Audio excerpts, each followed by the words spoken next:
Hi, welcome back to another episode of whatever this is. We're recording late, but we're also recording early, which means that there's two sick people on the mic today. Artem has what seems to be a cold. I have what seems to be a cold because I got absolutely drenched 2 days ago. It started raining out of nowhere, and my umbrella was just flying about. It wasn't good, okay? But we are back. Artem, how you doing? What's up? How You you know, feeling? it feels weird to say like I have a cold. Like I don't even want to admit it. Like I kind of have Yeah, a cold, but I don't want to admit it you because never want to you admit you, it. you no, but you're not allowed to admit that you have a cold these days because Yeah, people are like, is it a cold though? yeah, Are you exactly, sure? exactly. There, So yeah, yeah, that's kind of like I'm just gonna deny it. yeah. It's neither you can neither deny nor confirm it. That's what you call. That's No. the stance you're taking. Um, but yeah, I'm not gonna do too much of that intro nonsense. I'm gonna just get right into criticizing Artem and his football takes. Man, get Stanny the fuck out of here. Get him out. All right, get him out. It's been almost a week. But Russia got hammered by Denmark. They were awful. They were just not good over the entire course of the Euros. Zuba flopped. It was just bad, and I put the blame. I do put some of the blame on the players because there were a lot of terrible mistakes, just like they were in the European phase when the clubs were playing. We used to say that a lot. Can't blame the managers if the players are messing up so much, but tactically, in terms of how the game was set up, Russia was just not good, and I think it's time for Cherchesov to go. Should have went a long time ago in hindsight, but Artem defend him. Okay. So Do you want to defend him first of all? yeah, I do want to Oh defend them. come on. I want to say that like I feel like whenever uh, like say a manager or someone else succeeds, right? They don't. In Cherchesov's case, I don't feel like he got the like. Let me try and word this properly. He did get I the feel I credit. feel like he got the credit, but whenever the players make mistakes and stuff like that, he gets the blame. And I get that because he's the manager, but it's also like, well, it's not his fault that like a few stupid mistakes were the cause of goals. Like obviously Simeonov earlier in the tournament in the first game, Shunin the same. He took them both out of the squad, and who would have thought that Sobnin would make such a terrible Yeah, pass back to Safonov there in the game against Denmark. Um, Look, Cherchesov, I said that I'd back him for the tournament, and I feel like I did. Like I really, you know, you did. did not want to judge him until the tournament was over. At this point now, I feel like we could It's have done it, better. it's time to go. It it's I'm happy with whatever decision is made. If the decision is made to let him go, grand. If the decision is made to let him stay for the next World Cup, then also I'm okay with that. But like, if he fails to perform at the next World Cup, if he stays, then that's the end of it for me. I think. Um, but Hanu, who would have thought that we would do better than Dark Horses Turkey at the start of the tournament? Exactly. See, that's the only thing I'm happy about is that Russia weren't the worst team at the tournament, and they were my It's dark horse as well. To be fair, I told you on this podcast, "Hey, yo, fam, I think Turkey are going to reach the semi-finals." They didn't. Um, yeah, they were but like awful. just to sum up my thoughts on Cherchesov, I'm very now happy if he goes and happy if he stays. I'm really indifferent. If he was let go before the tournament, I would have been a bit annoyed. Yeah, But now I think that it's kind of like justifiable, yeah. and I wouldn't be too upset to see him go. One of the people that was actually put forward, um, by I think it was Richard Pike, was Galaktionov, Yeah, the youth manager. maybe. So Yeah, maybe. he would be he would be interesting because he's obviously worked with a lot of the players before. Yeah, You know, he had a stint at Ahmad. Ahmad as well, yeah. But he obviously didn't do too well. But I do feel like international football is different to club football. So maybe it's his time to step up to that. Other than that, I don't know who we could bring in. Some people are saying Joachim Low. No, God, no. He's. I don't know first of all how realistic that is. It's not I don't know. realistic. It's not realistic at all, and he's not good. Yeah, see, like he doesn't seem like the same manager he was, say, Yeah, you know, 7 years ago. 7 years ago. So whether he would be the best choice for Russia, I don't know, and I just highly doubt that he would want to go to Russia. Yeah. So, but I am also happy that Russia are not the worst team in the Euros. You know, we did better than Scotland, we did better than Dark Horses Turkey, better than Yeah. North Macedonia, better than Poland. Who would have thought that? Yeah. Okay, we didn't do better than Hungary. Even though they have less points than us, they did better. Fair play to Hungary. Yeah, but Hungary is. Nobody likes Hungary, so we did better than them. Basically, Yeah, that's is the fair. point. We didn't.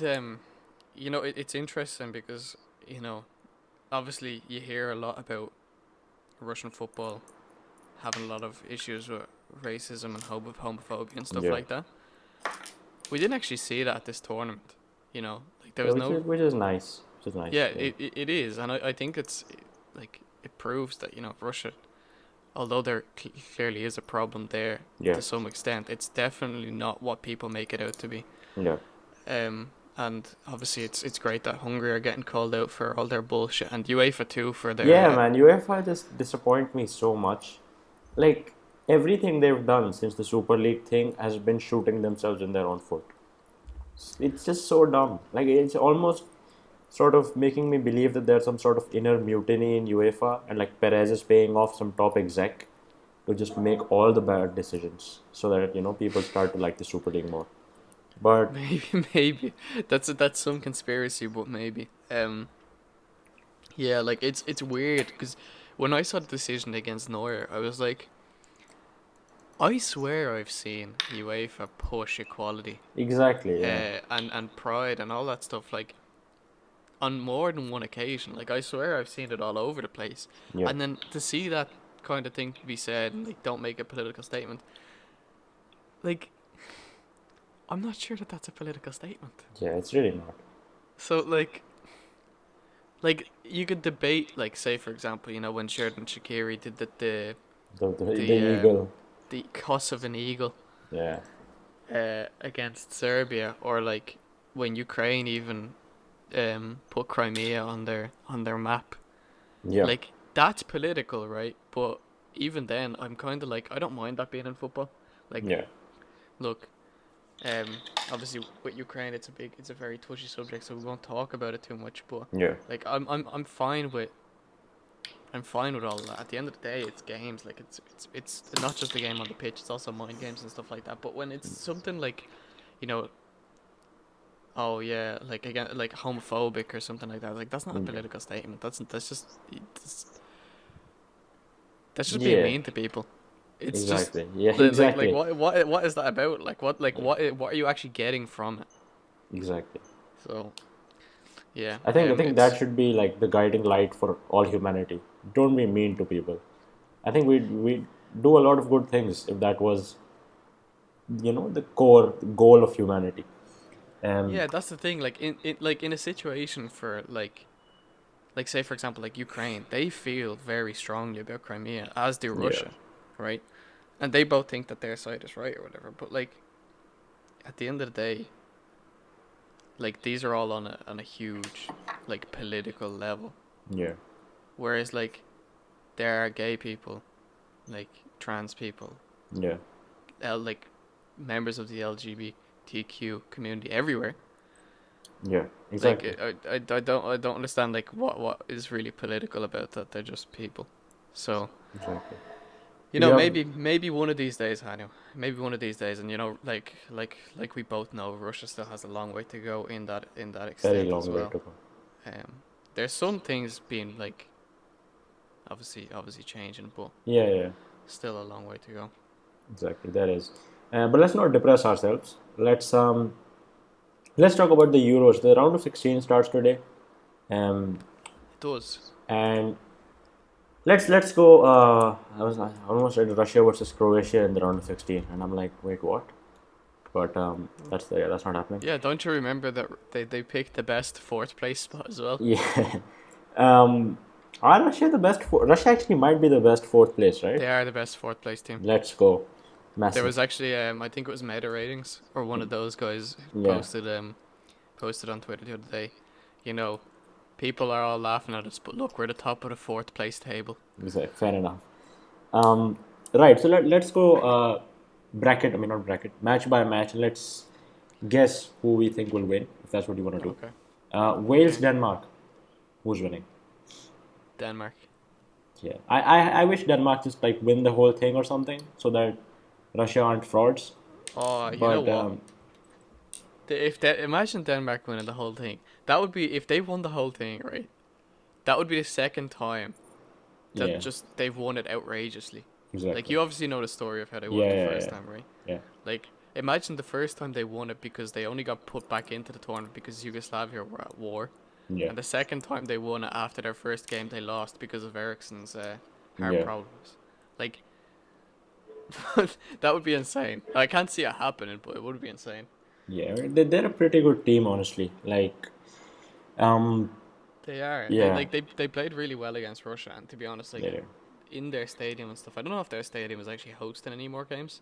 Probably yeah, is, but it was good to watch. Like even being on the receiving end of a 4-1, yeah, like they scored some good goals, and you could see that their team was like better connected than us. yeah. Like, I wasn't even fussed. I was just laughing when the Christensen goal went in. That was a great goal, It was though. a great goal, yeah. And Like Safonov, it was sad because Safonov made like 3 saves in 5 seconds right before that. I know. And then he was good, man. I respect it. He was good. Deviev was okay. Zhigia was great. Um, I Golovin actually was thought that good. the I actually thought that the squad was overall pretty good. Like Nah. no, like if you look at the actual performances, like you said, Jiki was pretty solid. Like Safona was great. Like it's weird to say Safona was great when he's conceded 4. But Yeah. like the first one, people say he could have dived for. I don't think he would have got to it even if he did dive to it. The second one was the Zobnian one. It's like he literally couldn't have Couldn't done on, anything yeah. about it. Then the Christensen one, he couldn't have done anything about it.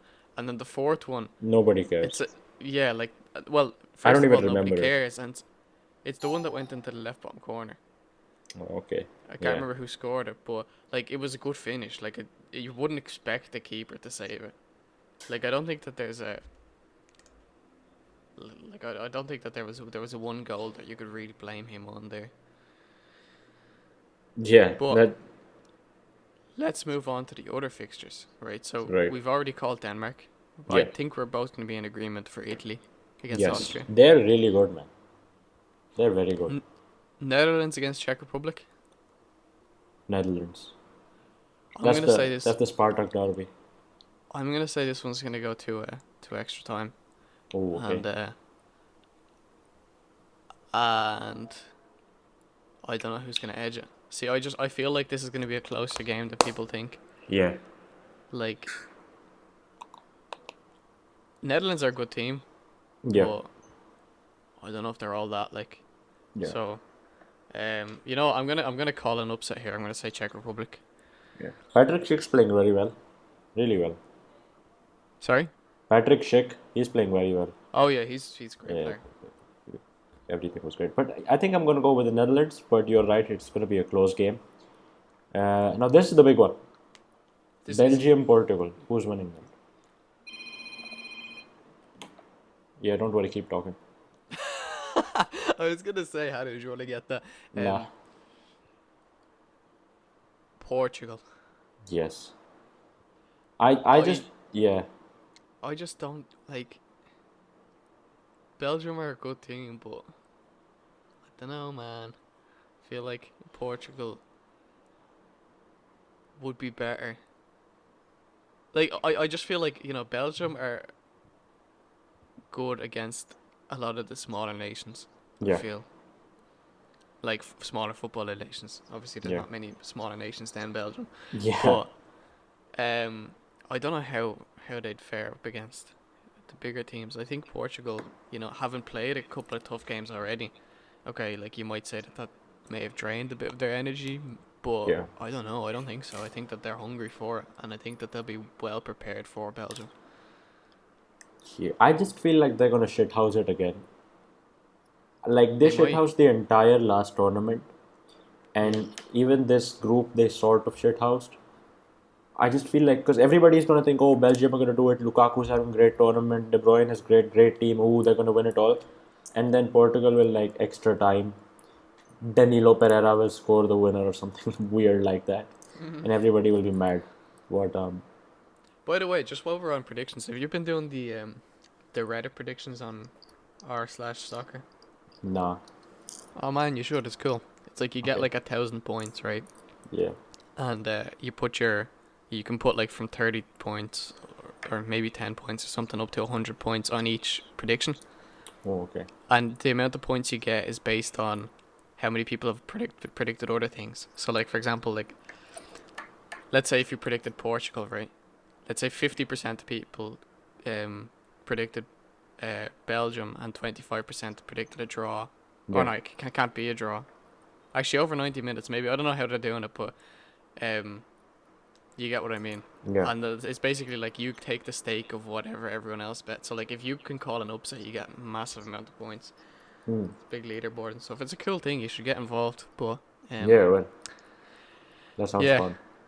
it is fun. I can't say I'm doing all right. I'm maybe Yeah. on 6,000 points or something around that. But like I called 2 upsets, and the rest of the games have just kind of been Right. what you'd expect. But on to Croatia against Spain. I think Spain are taking this one without a doubt. Really, Yeah. Spain have just felt so dead to me this entire tournament, even though they hammered Slovakia. Um, I don't know. I think this could go to penalties, man. I think Really? Croatia are gonna have to do more penalties, and I think they'll nab it on pens. I think Croatia will nab it on pens. Okay. That Yeah, that would be interesting. it would. Yeah. But no, I don't think so. I think Spain are going to take it. Fair enough. France against Switzerland. France. Yeah. Nothing to say there. England against Germany. Germany, please. Like, I don't even want to talk about who might win. Just Germany, please do it. We are speaking on behalf of all the countries that you man colonized. Artem will agree. We're always want England to lose, right? Anyone but England. Anyone No, but but England. to be honest, I'm not that deep against England, but I Just do think joking. Germany are going It's to win. just funny. Just funny to hate on England.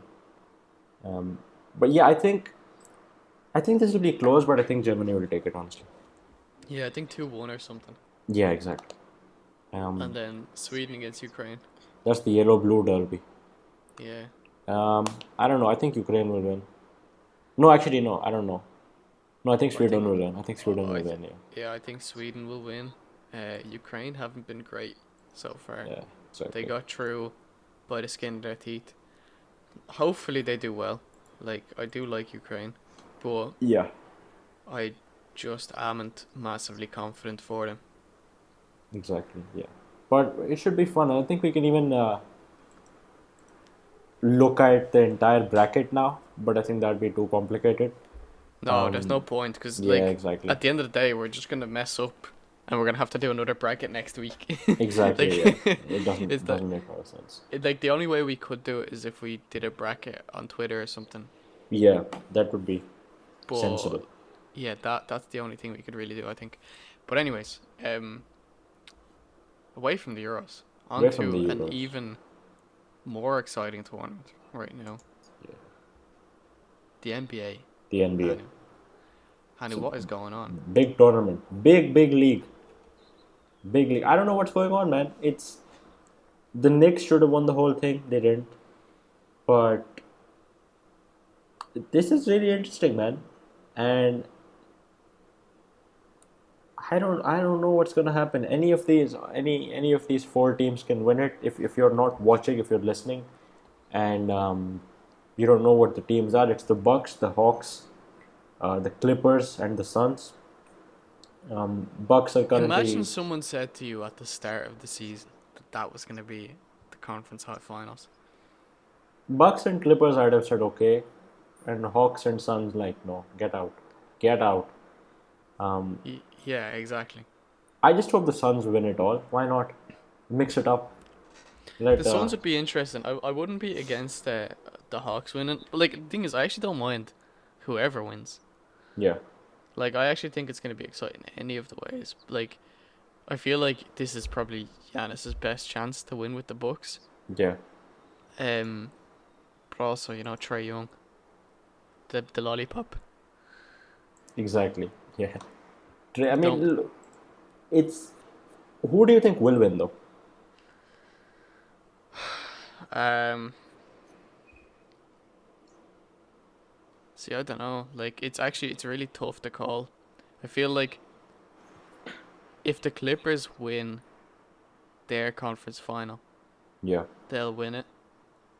But if they don't, I don't know.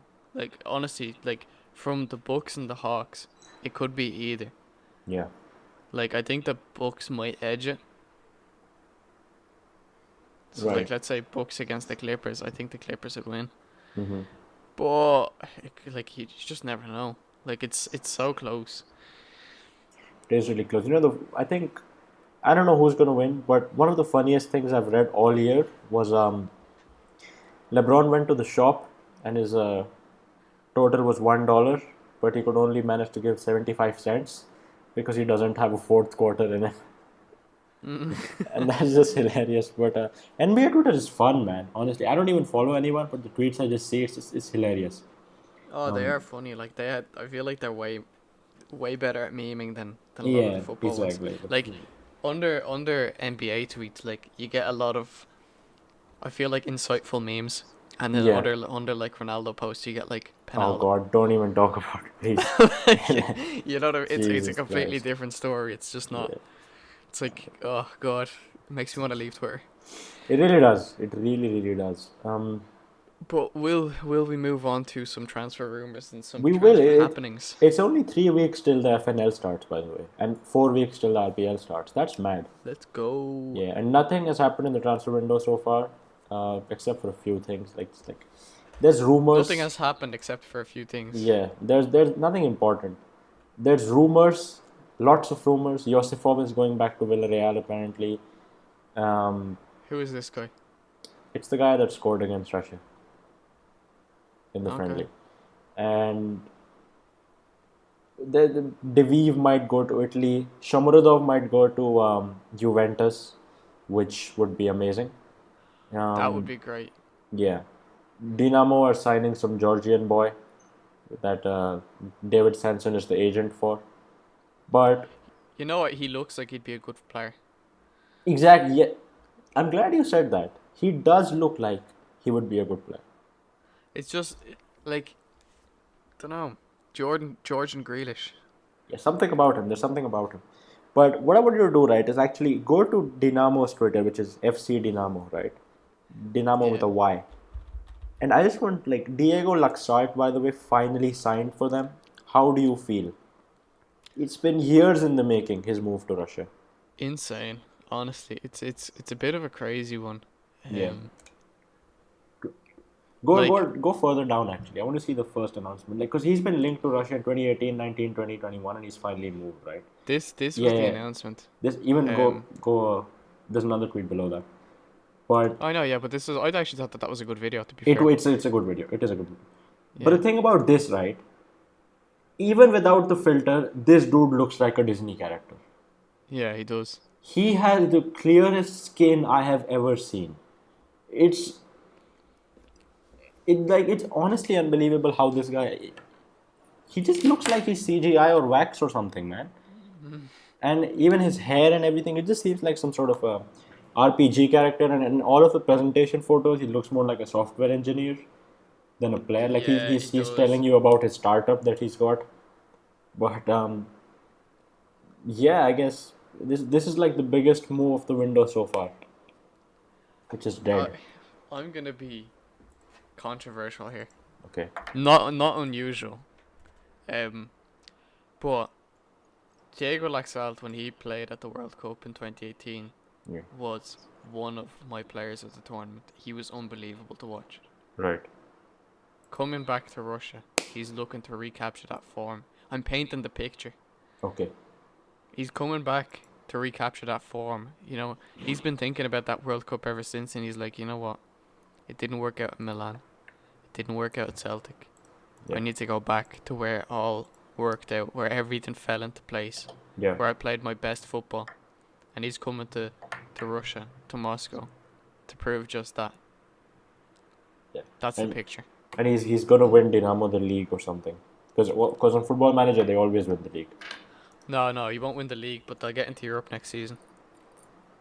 Fair enough. But that's my prediction. I think he'll do well. The only thing is I don't understand what the story is with Skopintsov, because like he's a good player, man. Really good player. Skopintsov is class. That's the he thing. is. I don't understand. Like, are they looking to use Laxalt in midfield, like higher up the pitch or something, or maybe Skopintsov up the pitch? Like what's the play here? I don't know. Transfer market tells us that he's left back and very occasionally left midfield or central midfield. Yeah, see, I'd seen him, like, I think at the World Cup he played left wing back or something for Uruguay. Something along those lines. He was always coming up and up down the pitch. Like, this is one of the things I vividly remember. Whenever Uruguay had an attack, he was attacking. And whenever they needed to defend, he was also back there. So I don't know what position they're looking to fit him into. Yeah. But what I don't get is, why did Krasnodar sell Skopintsov? I don't know. Because they replaced him with Chernov and like Petrov or something. Why would you do that? Did Skopintsov not go to Rostov first? Yeah, he was at Rostov, then he joined Krasnodar, and he left like a year later to Dynamo. Was it? I thought it was the opposite way. I thought that he joined Rostov from Krasnodar. No. He was good at Rostov, and then he went to Krasnodar, and everybody was like, "Oh, that's a good move," and then he just went to Dynamo. I don't know, man. Krasnodar is a strange club. I'm just gonna look this up. Sorry. You're right. He did go to Krasnodar. Yeah, that is a strange one. I would have thought that he would have done better there, but obviously didn't work out. Yeah, very, very strange. And the thing is, speaking of Smolnikov, his agent's been doing. He left Krasnodar as well, and Lunev also left Zenit. By the way, be interesting to see where all these free agents end up. Hopefully, Europe. Yeah. Hopefully, but probably very unlikely. You gotta hope. Smolnikov being linked to Ahmad Himki. Exactly, that's the thing, right? Because his agents were doing a lot of talking in the media, saying, "Oh, we're in talks with top 5 league clubs. We're in talks with the top club from Eastern Europe." And then the reality is that he's being linked to Akhmat, Tula, and Khimki. So I mean, wait, did his agent actually say that? Because I didn't see any of that. Yeah, his agent said a lot of stuff. He's like, "Oh, we're talking with big clubs." And, where do you think out of those three he'll end up? I think Akhmat probably, honestly. Yeah, I could see that. Yeah, probably Akhmat. Ahmad, or I could see him at any three. I wouldn't be surprised to see him at Arsenal Tula either, though. Yeah, I can see that as well. Where's this sort of sad ending to his career? I don't know. I feel like it's time for him to kind of move down the table. Really? They're not the worst clubs to go to either. Yeah, they're not too bad, but like, it's a bit of a shame. It is a bit of a shame. Yeah. Novoseltsov, our favorite vlogger. Sochi are moving up. Like, them letting Novoseltsov go confirms that they are actually looking to build a proper team. Their street cred has gone up. Exactly. Their street cred has gone up by a lot. They're looking at signing real players now, which is very nice. Very, very nice. We talked about Shomorodov already. Phil Henna, linked to Italy, both to Inter and Atalanta. Yeah.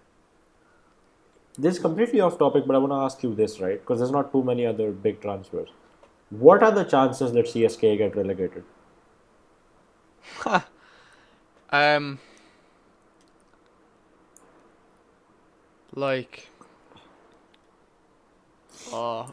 find it very unlikely. Like, I can't imagine a scenario where they get relegated, but I can imagine a scenario where they come 10th. Yes.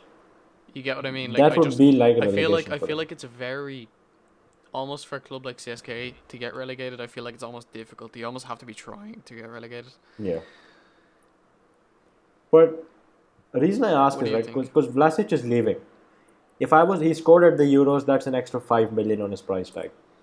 But if I was him, I just would not come back to Moscow. Like I just would stay where I am. I'm not going back there. You don't have a real manager. Your squad is just dudes. It's just dudes. There's nothing common in them. There's like 5 separate camps among the squad. There's young Russians, old Russians, Cedric Gogua. It's like it's such a strange squad with no cohesion in it. You And know what it who's reminds me of a bit? who? Have you ever played PES? Yes. You know the Master League? Yeah. When you play the Master League and Yeah, you're just yeah, yeah, given a yeah. lot of I know. random players who like Exactly. just don't exist. It's like the FIFA starter pack squad. It really is like that. Vlasic's the only goal player in it. But who is their best player apart from Vlasic? Um, Probably. to be fair, they have a few good players. Like I think it's unfair to say they don't. They've got Akinfeev, they've got Diveev, they've got Mario Fernandez. You Yeah, but know, they're all a lot of defenders though. midfielders like Akhmetov, Oblakov, Yeah. like Chalov front. Like Challenge. they do have a solid team. It's just it needs shoring up. I don't believe in them at all. I think they're gonna have a terrible season. Um, if they don't, then fair play to Berezutski um, and Babayan. But I really don't believe in CSK. Yeah, man, that was my little CSK tangent. But what do you want to Okay. discuss next? Well, apart from like there's a few obviously other transfers like Lucas Torreira, the Yeah, Krasnodar. Don't think that's very likely to be honest. What do you yeah, think? yeah. It's not gonna happen. Right, we won't move on to it. And then the last thing I Oh just yeah, want to this talk is about is important. this beautiful soul here. This this prodigy who Yeah, has come to Krylia on a trial. Hopefully, hopefully, with the eye of signing for the club, even if it is with a release clause of something ridiculously low. yeah, He's scored 2 goals and provided an assist in 2 games on trial. yeah. And it's not like he's been playing full games. Yes, Half the team at Krylia used to play for Chitanova in the same squad as this man. yes, It's the perfect move for him. He's going to be one of the players who, might not start every game. If Sergeyev leaves, maybe he'll start even more. Maybe if, Zinkovsky needs a rest or whatever, he might start out in the wing. But there's so many different positions that he can play in this squad, and you know that he's going to get his chance. And with the way that Krylia are going to play, like Krylia aren't going to change from being a really attacking team in the FNL to being a super defensive one in the RPL. They're yeah. going to come out and try and score, especially against the smaller teams in the league, and the teams that they think that they can match themselves up against. So I really hope that he moves there. He signs the contract and you know has 1 or 2 years at Krylia. Like that would be unbelievable. That'd be pretty good, man. I'm all for it. I like the door in the background. I like that. That's pretty funny. Taking the Mhm. picture, it's quite amusing. But I think he should sign. There's no reason why he would not. And I think Krylia are aiming at keeping their squad together. Honestly, I don't think we've seen any major transfers. I think Golenkov is leaving. He's going to the Czech Republic or something. Yeah. Um, Kombarov left. He's 45. But apart from that, there's really nothing too major that they're doing. So I think they're gonna have a good season, man. And Pinyaev, I think Pinyaev will turn 17 next year, so that'll be around the age that Zakharian broke out. So I think it can happen. I think second half of the season could be big for him. But I think we're all hoping that he really lights it up. Really, really lights Yeah. it up.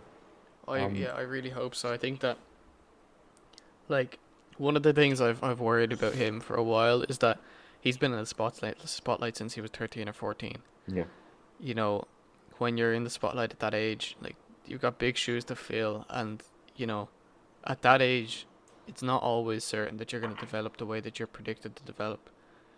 But, you know, as of now, he's on the right trajectory.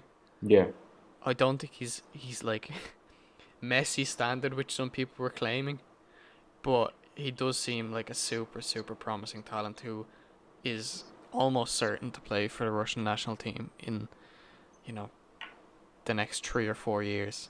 The way he's going, so really hope that he moves to Krylia, has a great season, and then even if he goes for free somewhere else, I don't care as long as he's moving up. Yeah, honestly, I completely agree there. Completely agree. Um, but yeah, man, like, what do you think is going to happen in the window? Do you think it's going to pick up after the Euros, or do you think we're just going to have a quiet one? I think that it's going to pick up after the Euros, and Russia obviously don't have that same thing as the UK where you can't sign players after the first game of the season. Yeah, So I think that after the first few games of the season, we will still see transfers going on. Like at the end of the day, like it could be it, and it usually is the case where a player for Rostov or Himki or like, one of them teams that's not the top teams in the league that are looking to win the league will have a player who's just playing unbelievably, and then one of the clubs will come in and be like, right, well, we're gonna take him while he's hot. yeah, So, I think that the transfer window is bound to pick up. I think that the Euros obviously have taken everyone's focus away from transfers. yeah. So we'll come to see more of them in the near future, hopefully. Yeah, I completely agree. Um, but yeah, what else we got? Right. I wanted to bring this one up. Which one? This Oh, okay. Richard, our friend Richard, we talked about him earlier in the podcast as well. Yeah. We should have really had him on this episode. We might have him on the next episode or something to discuss this.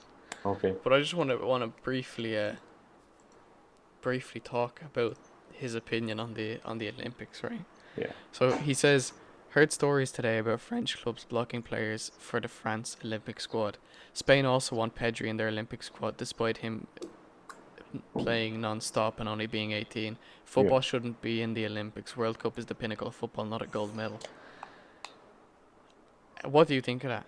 Nah, I think I like Olympic football. You know what? I think it should be allowed. I think the squad should be a lot more flexible. It shouldn't just be U23. Um, Nations don't have to send their best teams, man. They can like build like a second string 11 because I think Gignac is in the French Olympic squad. So they can just build a team of Gignacs and something like that. I think it's pretty fun, man. The tournaments are always exciting. Um, but funnily enough, let me just get done with this anecdote. India qualified for one World Cup. That was in 1950. Mm-hmm. But we were too poor. We didn't have shoes or anything to travel to that World Cup.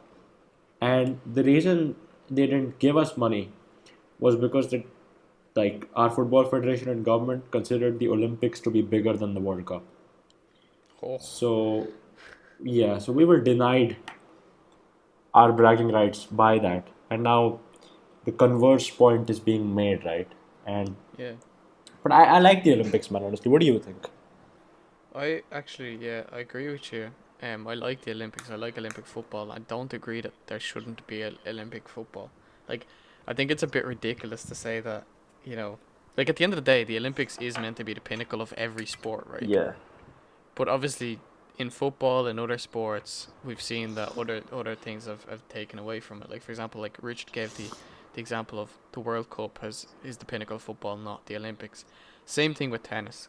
Same thing with golf. Like, fair enough, but they still have a place there, even if it's at a different level. Like, for example, you know how they have boxing in the Olympics, right? And it's only amateurs. You can't be a pro boxer at the Olympics. Yeah. I wouldn't mind that sort of thing being implemented for football where, okay, it's not amateurs, but let's say players who haven't played for the national team. Yeah. In that way, I think that could be a great thing. I think that it does get a little bit cluttered when a player is playing his whole season for his club, then an international tournament, and then at the Olympics. That's tough. That is really tough. Yes. So I can definitely see the argument of, player welfare and everything else, letting him or stopping him from playing at all those tournaments at once. Um, so I like personally, if I was to change, I'd say if you can only play in the Olympic squad if you haven't played for your national team, Yeah, and I think in that way, then it would be even almost more tactical, and yeah, it would be really interesting to see. Like you see, like a lot of players who, might be good enough for, like, let's say the England Euro squad or something this year, yeah. but Southgate is like, okay, I think he's good enough, but I'm not sure if that's who um if that's who I want there. Like, I don't know if I trust him enough to have him in that squad. Yeah, Well, then why don't you just tell him, like, okay, like, look, we're not going to bring you to the Euros, but you will be one of the main players at the Olympics, yeah. and that's something, like, that's big already. So I It think is, I yeah. think implementing something like that would be the best idea. What do you think? It would, yeah. And I think the thing with this is that it's pretty. The anti-Olympic argument is pretty Eurocentric because a lot of other countries really care about the Olympics. Like Yeah. I know when Mexico won in 2014, it was a big thing for them. I think when Brazil won in not 2014, when Mexico won in 2012 and when Brazil won in 2016, it was pretty big for them. I think Neymar was in the Olympic squad. So I like it, man, honestly. And the European nations have just such a big pool of players that they can afford to make three squads if they want, and still probably win the entire thing. So I like it. I'm not too fussed. Yeah, agree with you. I think Yeah, the Olympics definitely has a place in football. yeah. By the way, I love how Ireland is trending in Ireland. Oh Um, yeah, let's see yes. what that's all about.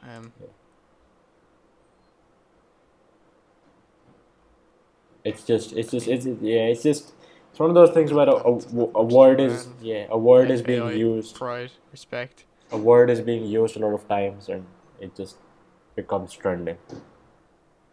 Yeah, I don't like. There's no cohesion. I'm not. Yeah, yeah. There doesn't seem to be a reason that Ireland is just trending. It just seems like everyone's just saying Ireland anyway. Yeah, Back to real topics like this. yeah. This should be the thumbnail. Someone said, but these guys are crazy, man. These guys are worse than the Indian government. It's dude, how could you be this bad? Like, I feel bad for Queen Elizabeth because she has not only seen her entire empire collapse in front of her eyes, but like she has to see and hear stuff like this on the daily in her country. Like, does she actually have the power? Like, can she say, Matt Hancock, get him out of here? Can she say that if she wants to? And like Uh, Matt Hancock goes out of there. I'd imagine so, yeah, but I don't know. She should do that then, man. What are you the queen for then? Do something. Just Yeah, I don't know. yeah, just Cause like the only reason I imagine she has that power is because that the whole thing is like if she goes to an airport, she doesn't have to present her passport because technically the law is like you're presenting the passport to prove who you are to the Queen of England or something along those lines. yeah. So I'd imagine that she has that power. Same thing with driver's license and stuff. Yeah, I don't know. Like but it just seems like the UK government are like it's scandal after scandal. It's like a It TV show. Like is, it's yeah. if someone told you that like all of this would happen over the course of the last year or something, like you'd probably be like, no, just get out. Like this TV show's way too far fetched. This would never happen in real life. My question is, are we seeing like, is there an increase in incompetence in these offices, or is it just something that has always been there that maybe we didn't see because social media wasn't as around, or maybe it's something that just has happened over time. Maybe like politicians are now more incompetent than ever before. Like, what do you think? Like, what like? Because I'm genuinely interested. Like, in the 70s or something, or in the 80s, like, was it always the same? Like, or is it just happening now? I agree with you, man. I feel like politicians are getting more incompetent, and it's like getting really indecent now. Not this, but just like the entire sphere of politics is just getting really indecent. I think Joe Biden has slightly stabilized things. Like it's I don't hard to know, be. man. No, I'm I not don't know. saying. I think No, I'm Joe just Biden is a bit of a nightmare. really. I think I don't. I Yeah. don't. Why though? Oh man, he just. No, I actually can't think of anything off the top of my head. I'm sorry. Yeah. You're just hating because you like Trump. You're a Trumper. No, do you Uh, know what? Yeah, no, genuinely just completely blanked. Cut that bit out. yeah. No, but the thing is, like, I think he's sort of stabilized. Like, it's not as crazy, the whole MAGA QAnon discourse. I think he's just calmed things down a bit. But everywhere else is like people are going mental. There's very few countries with just stable, civilized politics. And I don't know why that is. Maybe it'll improve in the future. Um, but yeah, man, it's just a good point you raise. Yeah, Yes. I don't know. Maybe one of these days we'll get a competent politician, but for some reason I doubt it. Like, and you know what? I also this is just completely even going more on politics and less on anything else. Um, Yeah. I don't think that there should be career politicians. I don't think they should exist. Really? Yeah, I think career politicians like no one should, no one's career should be to be a politician. You should be a politician because that's like whatever you care about or whatever. But you shouldn't be the one like career politicians at this point are making way more money than the average person and stuff like that, and they care way less about the actual public and what they want for the Yeah. most part. Like, I don't think they should exist. Like, I think politicians should be people who have like been there and done that, been like workers for whatever 20, 25 years and kind of seen like the struggles of people and want to change something about it, not people who come in and are like 22 in office and being told like, oh yeah, no, this is what we want to do and stuff like that without actually have seen any of the problems on the ground. Like, Yeah. that's just my opinion, and they're just grossly overpaid. I don't think politicians should be paid more than an average salary either.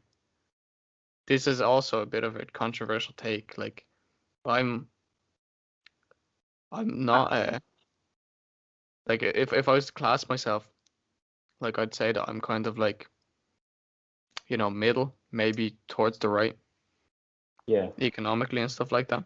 But I don't see what the point is of having politicians who can make way more money in politics bullshitting their way through life Yeah. than they could in an actual job. I've never thought about it like that, honestly, but it is. I will think more about it.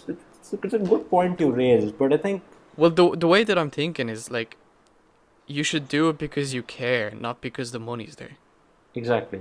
And to be fair, in a lot of countries, including India, people, if you have nothing to do, you're a politician. You can become a politician. That's the thing. Yeah, and most people get into politics just because of the benefits and stuff that come with it, not because they really care. And I think Well, too that much that of, yeah, that's the problem. It's like at the end of the day, what a like politicians are there to work for the people, yeah, right? And if they're not doing that, then what is the point of having politicians? Like, honestly, if I was in charge, I'd get rid of half of the politicians. They're yeah, less people. Like it's like it just it seems ridiculous to me right now how incompetent.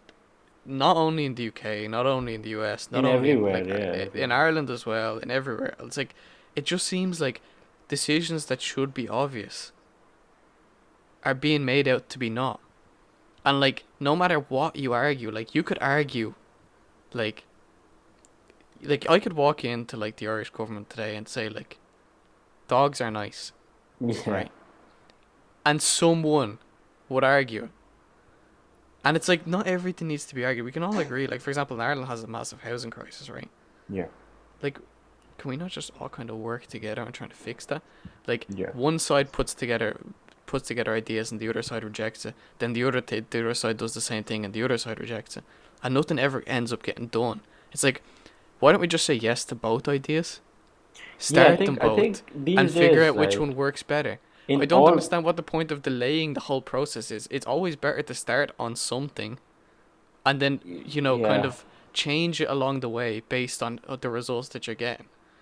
I don't understand the idea of okay, no, we need to have a perfect plan in place before we go ahead with this. Can we just not just exactly. And the plan is never. take the first step? I think the thing is politics right now is so partisan. It's like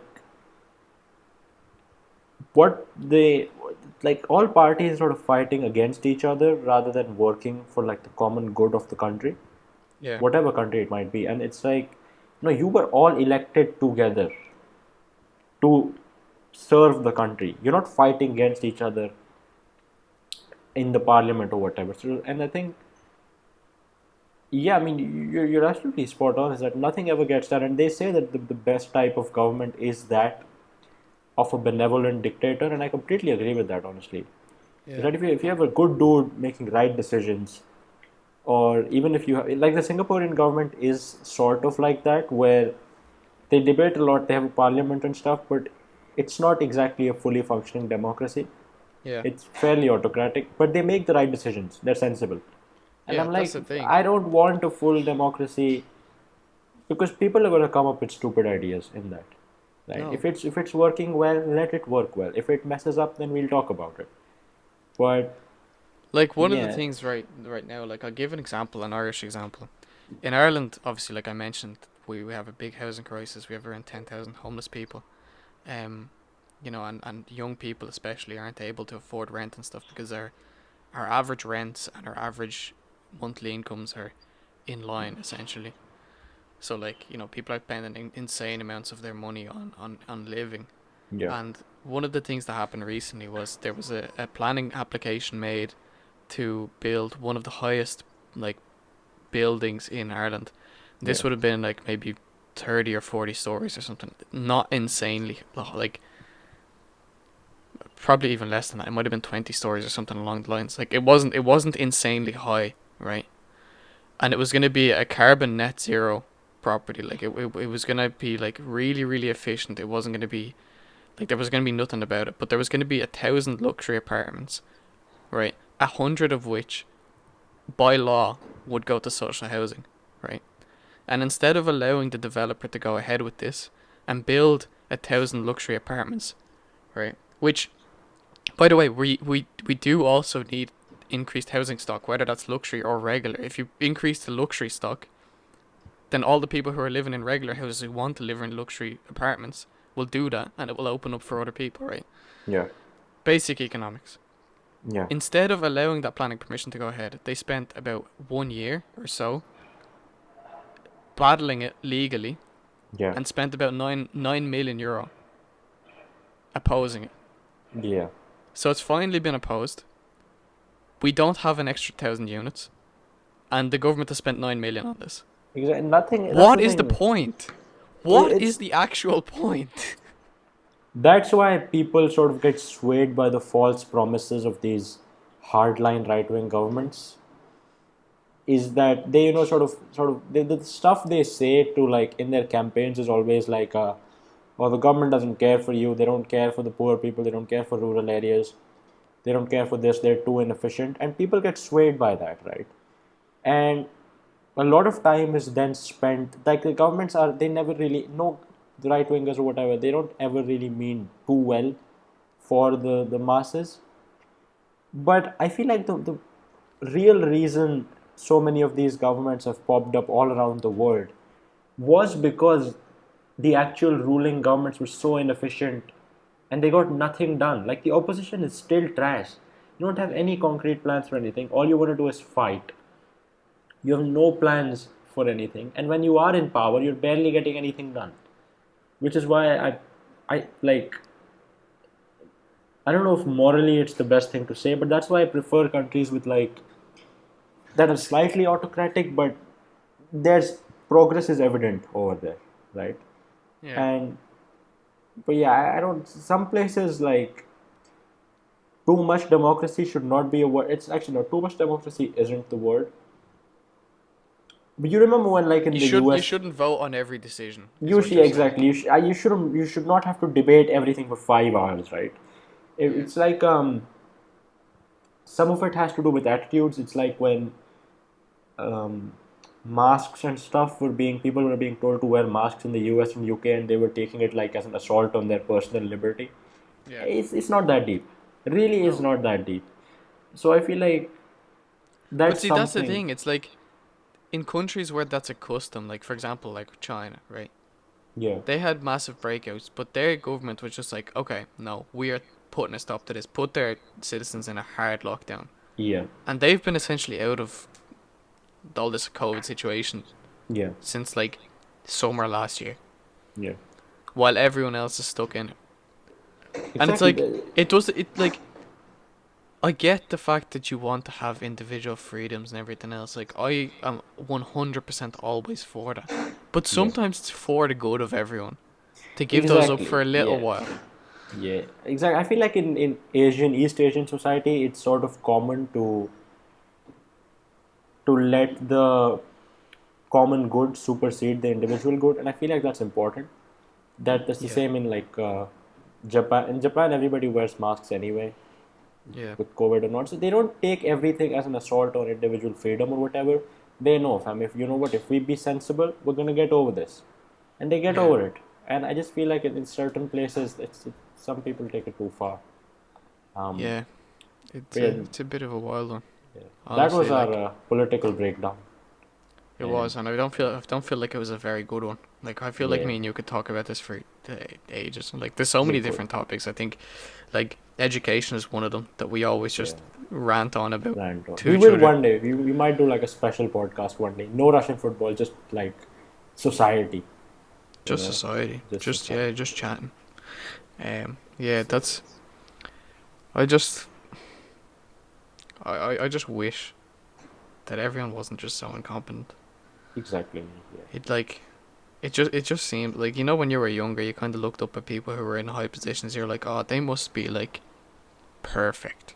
Yeah. Like, they must have everything down. Like, they must know a lot.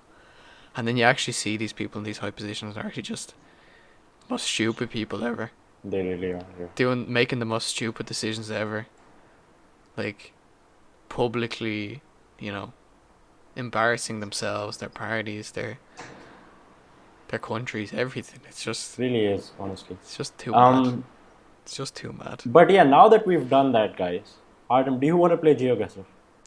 I actually thought this was going to be an extra video. I think that's the way we have to do it. Oh, okay. Well, we'll do that then. But I think that's all we have for this week.